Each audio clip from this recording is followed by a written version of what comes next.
Bienvenue dans cette nouvelle édition du QG News. Voici les titres de l'actualité. Le Parti démocratique vert s'oppose à une réforme de la Constitution au Rwanda, une position qui tranche avec celle des 3,7 millions de Rwandais qui se sont prononcés par une pétition en faveur du projet.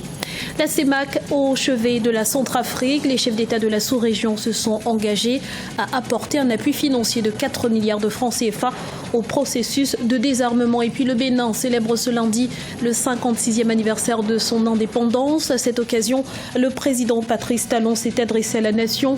Décryptage à suivre.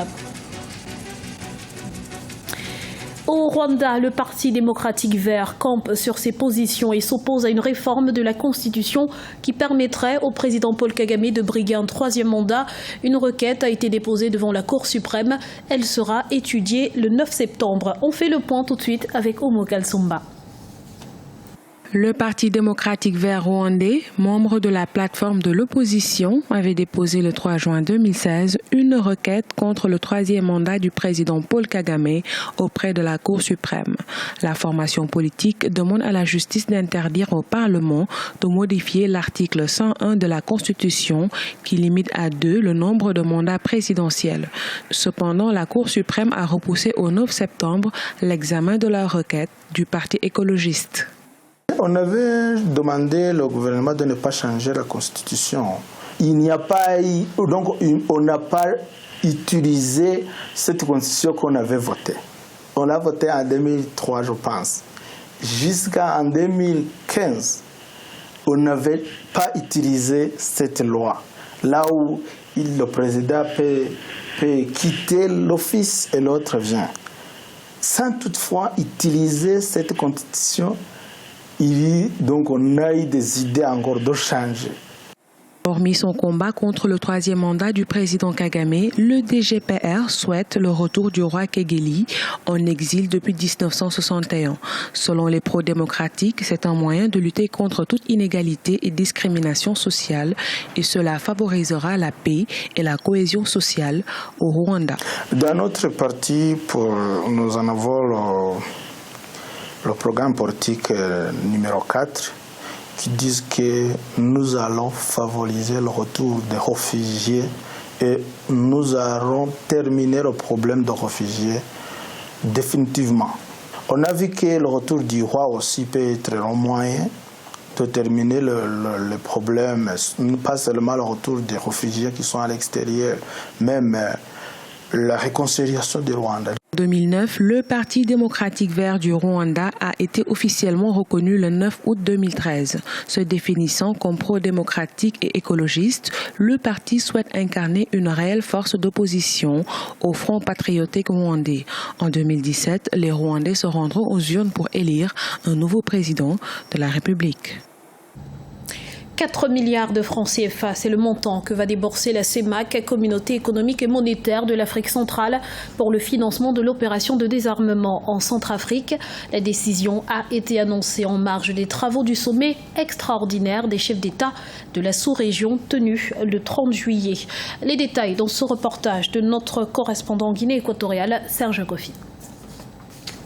La CEMAC à la rescousse de la République centrafricaine, avec une enveloppe de 4 milliards de francs CFA pour appuyer le DDR, le désarmement, démobilisation, réinsertion. De même, la rétrocession au pays du fonds à l'intégration, soit 5 milliards de francs CFA, et l'octroi par la Banque centrale d'une avance exceptionnelle de 9 milliards de francs CFA. Autant d'actions de l'institution sous-régionale pour appuyer le programme de relance économique de la RCA. Présent au sommet de la CEMAC en Guinée équatoriale, le président centrafricain Faustin Archange Touadéra est revenu sur les actions menées par son gouvernement après plus de 3 mois à la tête du pays. L'attente de la population est assez très forte et nous avons donc instruit le gouvernement qui est en train de mettre les jalons pour que chaque pan de la vie de l'État ou de la nation soit amélioré et je pense que j'ai bon espoir que les choses vont bien se passer puisque aujourd'hui nous poursuivons la paix,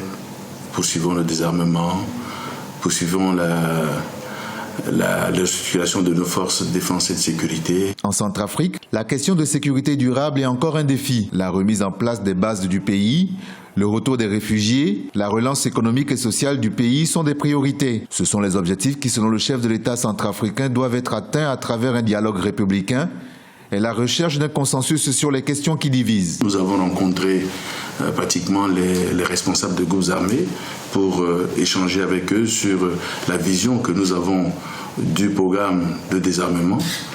Et je pense que beaucoup donc, de ces chefs responsables de groupes armés adhèrent donc, au processus que nous avons déjà commencé.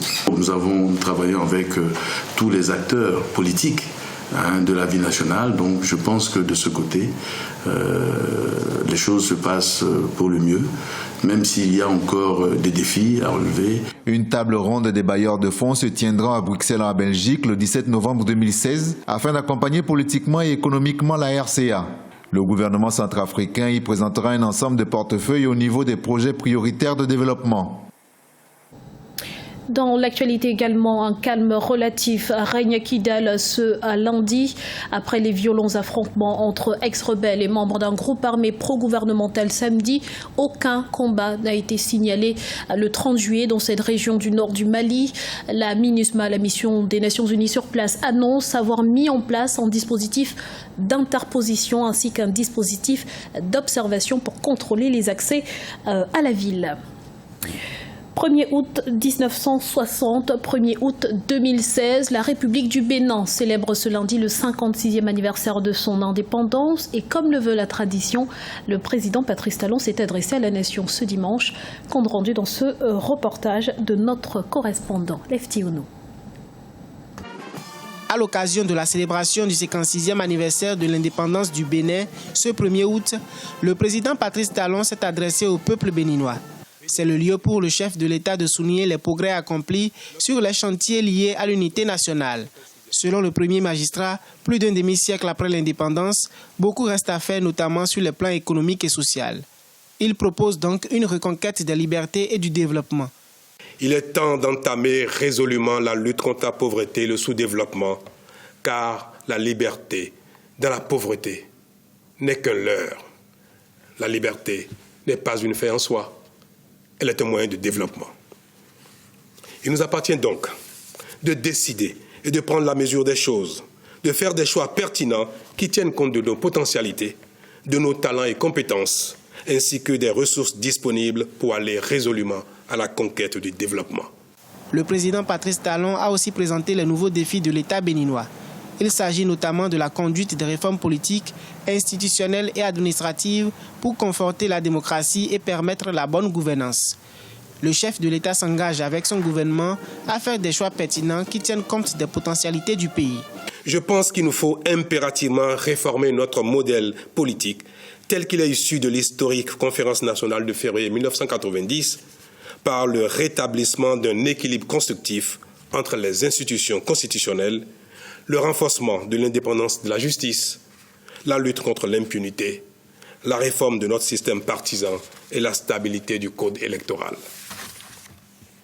J'y ai beaucoup travaillé depuis mon investiture avec les membres de mon gouvernement et sur la base des propositions qui m'ont été faites par la commission technique que j'ai chargée des réformes politiques et institutionnelles. Pendant plus de 3 mois de gouvernance, plusieurs décisions ont été prises, notamment la mise en place de la Commission des réformes politiques et institutionnelles, l'annulation des concours de 2015, l'effectivité du découpage territorial ou encore le resserrement de la carte universitaire. Après son investiture le 6 avril 2016, c'est la première fête de l'indépendance que le président Patrice Talon célèbre à la tête du Bénin. Le marché de la téléphonie mobile est en plein essor sur le continent. Depuis 2010, le nombre d'abonnés aurait connu une hausse de 70%, un chiffre qui devrait continuer à croître pour atteindre 725 millions d'abonnés uniques d'ici 2020, et ce, principalement au Nigeria, en Éthiopie, en Égypte, au Kenya, en Tanzanie, en République démocratique du Congo et en Algérie. C'est ainsi que s'achève ce journal. Nous vous remercions pour votre fidélité. Restez sur Africa 24. Dans un instant, une nouvelle édition de l'information.